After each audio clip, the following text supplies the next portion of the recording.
Okay, campers, rise and shine. And don't forget your booties, because it's cold out there today. It's cold out there every day. Hi, and welcome to a new series I'm calling Goodnight Rita, all about the movie Groundhog Day. A thoroughly researched deep dive into one of the best movies of the 90s, presented by me, Christopher Bingham.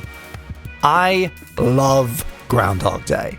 I've loved it since the first time I saw it, and it's been a favorite in my family as long as I can remember. I usually watch it at least once every year, and I've even thrown Groundhog Day themed parties on actual Groundhog Day, which is February 2nd. I think he's waking up!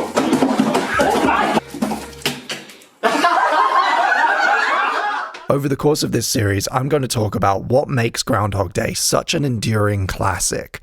We're going to explore its origins and script development, potential readings of the film, trivia, and we're going to look at its legacy as a genre, or at least subgenre defining work. This is a movie that has had a profound effect on a certain type of story, and actually until I started researching for this series, I hadn't quite realized how big that impact is. So later in the series, we're going to use Groundhog Day as a kind of springboard to discuss other examples of time loops in film and television. The different types of stories that they tell, from small character comedies to alien invasions, and how each of them frames the idea slightly differently, and what impact that has on the story and its emotional resonances. We're going to compare and contrast them to Groundhog Day and to each other, and along the way, I'll point out some of my favorites.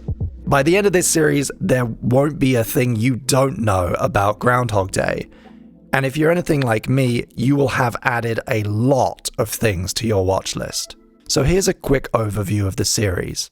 In episode 1, this video, I'm going to give you a brief overview of the film. Who's in it, who worked on it, a short synopsis, and then we're going to answer one of the biggest questions audiences have about Phil's journey. In episode 2, we're going to look at the film in religious and philosophical terms, and we're going to try and answer the question, is Groundhog Day a religious movie?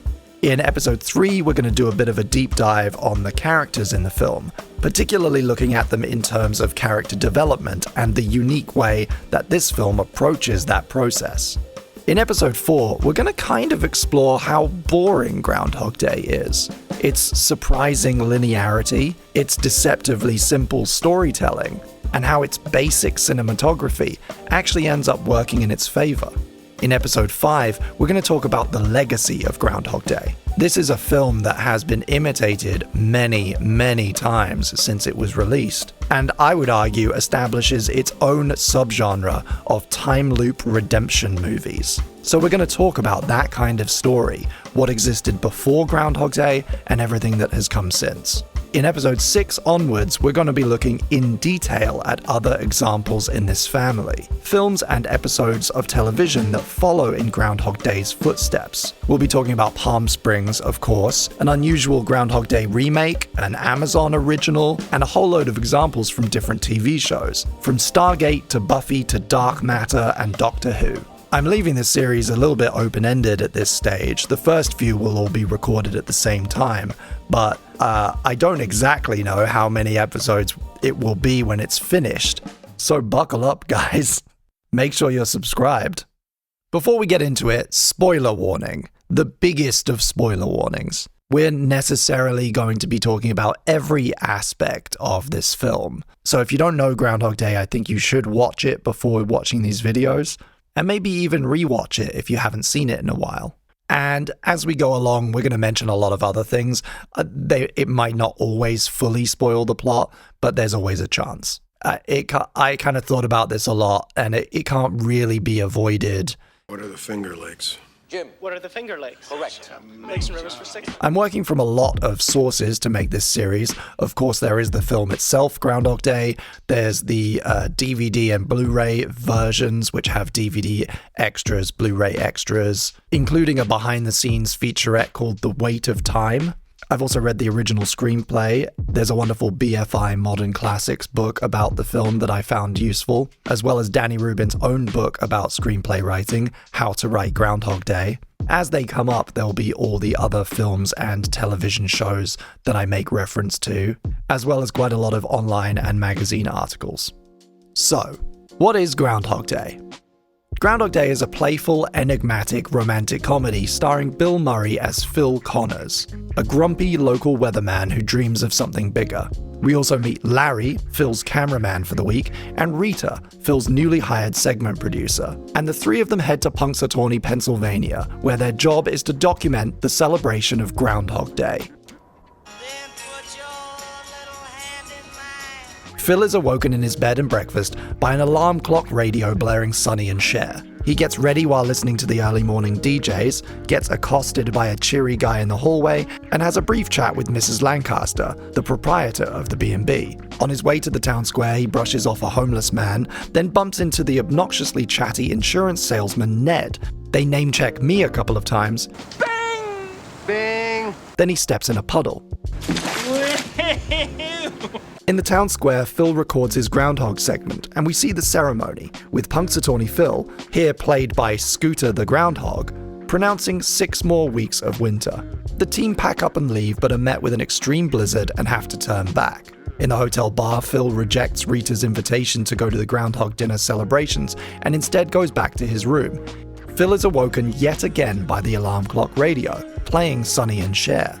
We watch as he realizes the DJ patter is the same as well. Man on the stairs, Mrs. Lancaster, and now Phil is getting freaked out. It's Groundhog Day. It's still just once a year, isn't it? As a kind of science experiment, Phil snaps a pencil and places the 2 pieces in different places on his bedside. Then it's the morning again. 6 a.m., the pencil isn't snapped, and we know what's happening. This time Phil tries explaining what's happening to Rita. He sees a doctor, then a shrink, and neither of them can help, and ends up drinking in a bowling alley talking to a couple of locals. They put a thought in his head, which had not yet occurred, that Phil can kind of do whatever he wants with no consequences. This leads to Phil getting into a car chase with the police and finishing the night in lockup.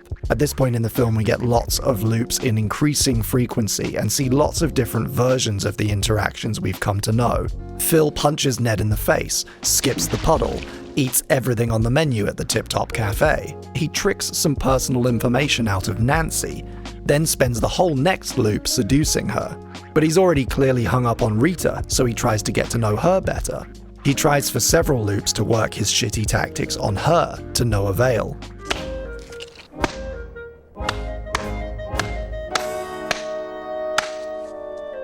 Phil enters a deep depression, despairing and lashing out. He decides to kill himself, but not before kidnapping the groundhog and leading half the town in a short car chase. He dies a fiery death, then wakes up again, 6 a.m., February 2nd, Groundhog Day. Then we're back in the diner, and Phil is trying once again to explain his predicament to Rita. With the pickup lines and the bullshit stripped away, they have a nice, honest time together, ending the night with Phil tucking Rita in and quietly baring his soul.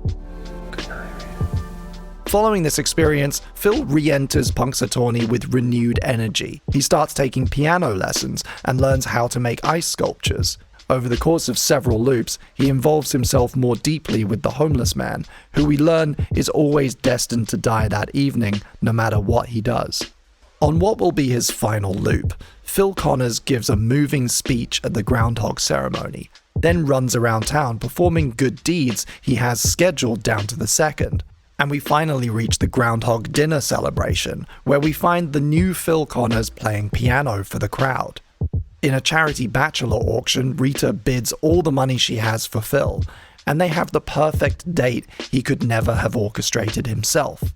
After a brief fake-out with Sonny and Cher again, Phil finally gets to wake up on February 3rd. Rita is with him, the events of the previous loop now finally canonized, and Phil is free to live the rest of his life. He steps out onto the porch with Rita and utters possibly the cheesiest final line in Hollywood history. Let's live here. We'll rent the start. And then we're done. Groundhog Day was directed by Harold Ramis. It was produced by Ramis and Trevor Albert, written by Danny Rubin and Harold Ramis, cinematography by John Bailey, edited by Pembroke J. Herring, with casting from Howard Fewer, art direction by Peter Lansdowne Smith, and it was shot mostly in the town of Woodstock, Illinois, on a budget of $14.6 million. There is so much to unpack with a film like Groundhog Day, but one of the first questions on everybody's lips is simply this: how long is Phil stuck in the loop? This is a question that has different answers depending on who you ask, and one that Danny Rubin spends a lot of his book talking about, because asking this question can lead to some really interesting insights into how the screenplay developed. For a little bit of background here, Danny Rubin wrote the initial screenplay. It was then bought, and subsequent revisions were made by both Rubin and Ramis. Also, there was at least one period where Rubin visited with Bill Murray, and Murray contributed to the script. Plus, there was improvisation from Murray and others while on location that made it into the shooting script and final movie. The original screenplay for Groundhog Day is a combination of two separate ideas from Rubin. He was thinking a lot about immortality and wondering, if a person managed to live more than one lifetime, could they eventually change their ways? Could a bad person become a good person? Could a selfish man become a generous man? In his book, How to Write Groundhog Day, he talks about reading Anne Rice's vampire novels and describes the vampire characters as being basically humans but with some of the rules changed. And this was something that he wanted to kind of explore. Then he combined this preoccupation with a pitch he'd written several years earlier with the working title Time Machine, about a man who gets accidentally stuck living the same day over and over again.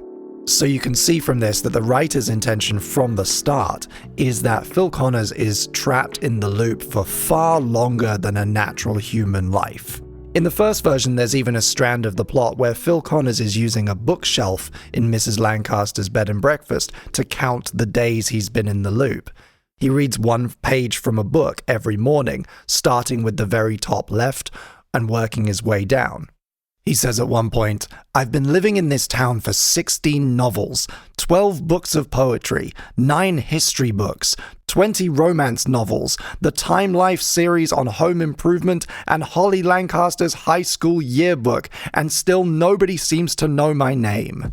Using this line as a guide, by even the most conservative estimate, that's over 100 years, probably closer to 200 or 300 if you assume that some of those are going to be larger books with over 1,000 pages. And in this version of the screenplay, we watch as Phil slowly completes the row, then the shelf, and finally the last book in the room. This is also a version of the story that starts with the loop already happening at the very beginning of the film.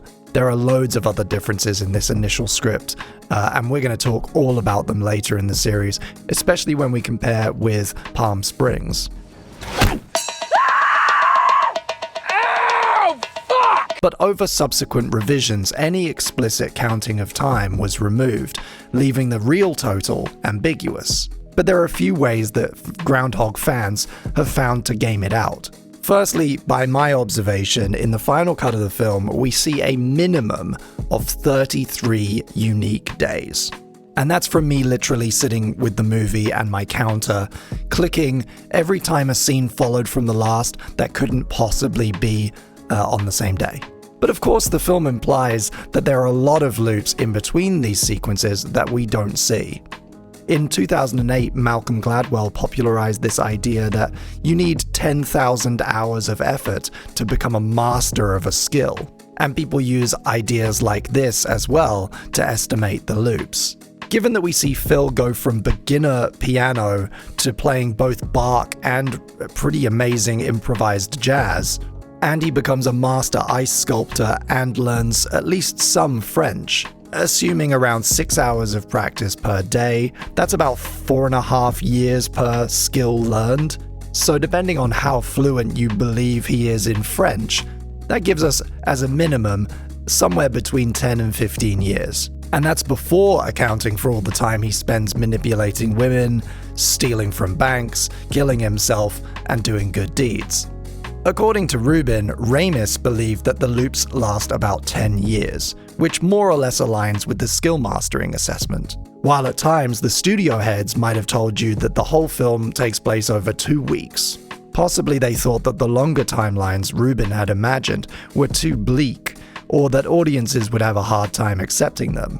There seems to have been a bit of tension like this throughout the process between Rubin, a still relatively inexperienced screenwriter, who's written something very unusual that he cares a great deal about, and the studio, whose job it is to make it palatable to a broad audience, with Harold Ramis in the middle, helping to guide everyone and make the best film they can. This tension with the studio is also clear when it comes to the other most obvious question: what causes the time loops? From the start, Rubin felt it wasn't important and that leaving it unexplained would keep the focus on Phil's character. I totally agree, although in hindsight that's easy, but at the time, the studio didn't. And he did actually have to come up with several explanations, including a scene where Phil is quite literally cursed by a gypsy. Stripped of any explicit explanation for the looping, Groundhog Day is free to just play in the space. We experience Phil's emotional journey rather than having him be preoccupied with trying to solve a mystery. At the same time, the final film employs some really elegant shorthand that satisfies our curiosity: the pencil experiment, Phil's inability to leave town, and how he tests his boundaries with authority and social norms. And all of this is done without him trying to assign blame, right? Or like offhandedly mentioning that Punxsutawney has a nuclear power plant or a secret government super collider. So we have a director who says it takes 10 years, a writer who says it takes hundreds of years, a studio that wants it to be a couple of weeks, and the film itself, which gives us a hard minimum of 1 month. But the beauty of Groundhog Day, perhaps its greatest quality, is that we will never know for sure. I would argue, as many others have, that what truly defines Groundhog Day, what earns it its place as one of the greatest examples of modern Hollywood cinema, is what it chooses to leave out. The film's complete disinterest in time travel forces us to look at what's right in front of us. A small town and its people, Phil and his interactions with others, his developing feelings for Rita, and his eventual transformation. While none of these elements are incompatible with a movie that's more concerned with discovering the loop's scientific cause or getting to the bottom of some supernatural mystery, right? Like, you can do both things, as we'll see.